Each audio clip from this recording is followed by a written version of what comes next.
So, also in Mongolia, they write in Cyrillic, which they accepted from the Russians some, I don't know, 100 years ago or something, interestingly enough. But they were never part of the USSR. So, yeah, not even remotely. They never were part of the USSR, and they were never part of China. But, yeah, somehow at one point, they actually wanted to become part of Russia, but Russia said no, which is kind of odd. But yeah, this is the Mongolian tundra, just vast areas of mountainous, bold, mountainous terrain, steppe, tundra, just kind of nothing. It's all the way to Gobi Desert. Hopefully, next time I will have more time to actually get rent a car or something bigger to drive all the way south to the actual Gobi Desert, which is about 600 kilometers from here. Yeah, not trip. The problem is that when you're driving there, you're kind of stuck. You're on your own, so if you know if your tire goes out, your engine goes out, you're kind of screwed because there's nobody. There's like one single road that goes south to, I can't remember the name of the city, but there are no gas stations for a few hundred kilometers at all.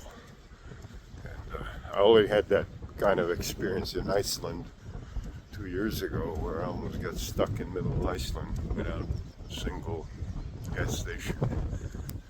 It's not exactly a fun time, but it does happen. So it's one of those things that you don't want to risk it. So it requires heavy planning. So, but here's more of this. Here's some plans. Yeah, we're getting on this little teeny weeny plane and heading towards west into more deeper into Central Asia. And there's the watchtower. Awesome looking. Actually, no, I'm kidding. We're not. We're not getting this. Actually, we're getting on a Turkish Airways and flying west into Turkey from here. So it's about six time zones. 6 time zones. I think the flight is about 9 hours. I think 9 hours. So we're already hitting slowly Central Asia right here as it is. You know, it took 4 hours to get from like the Pacific coast, well, the Korean peninsula into here. So we were flying 4 hours into Central Asia to get to Mongolia. And then another, now 9 hours to get to Istanbul, which is the beginning of Europe. So just to give you a sense of what Asia really is, it's humongous. I mean, Asia is just, you know, here we're kind of really pretty much deep into beginning of Central Asia. So Mongolia is kind of like the end of the, what we know as that East Asia, Orient, that used to be called before, and into the Central Asia, or also known as Euro-Asia, which technically really would start with Kazakhstan, west of Europe. But anyways, so I'm kind of here at the edge of, give you a sense of, but this kind of terrain, this is like miles and miles and miles of just this kind of nothingness in Mongolia. So just give you a sense of how this is. Yeah, it is something, you know. It's a humongous country. I think it's like either 15th or between 15th and 20th largest country on the planet, yet it has only like 3 million people. It actually has less people here than in all of Croatia. It's interesting. I find that kind of funny, but yeah, it's pretty much 50% of the population lives in Ulaanbaatar. Nice picture of the flag, Mongolian flag.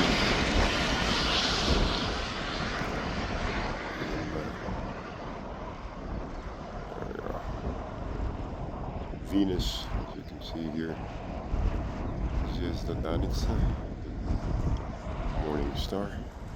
Yeah, it is early in the morning, so we have an early flight into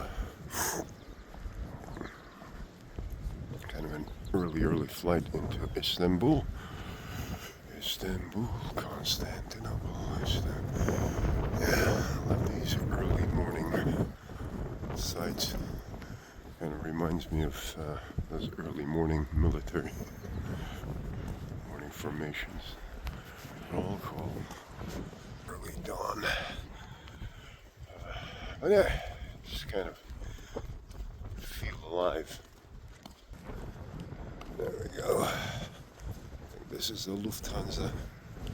I think it might be. I think it might be. Oh no, it's Mongolian.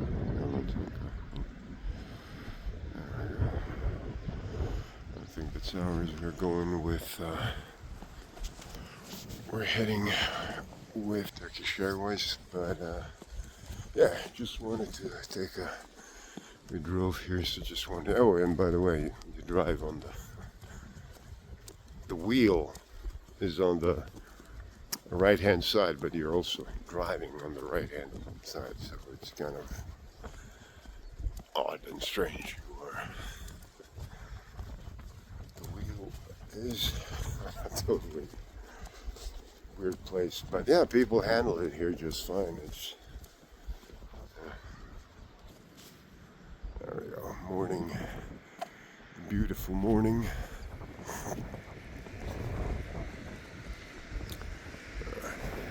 Nice kind of picture. And then you have the intro. Like, I guess that's what kind of reminds me of Russia about this large. It's weird. It's like it's not a Slavic Indo-European language at all. It's Turko-Altai language. Technically, actually, we're flying into Turkey, and the language that's spoken here is part of the Turkic family of languages. So, like, I guess Kazakhstani, Azerbaijani, and Turkic. Kind of sounds Turkish too, but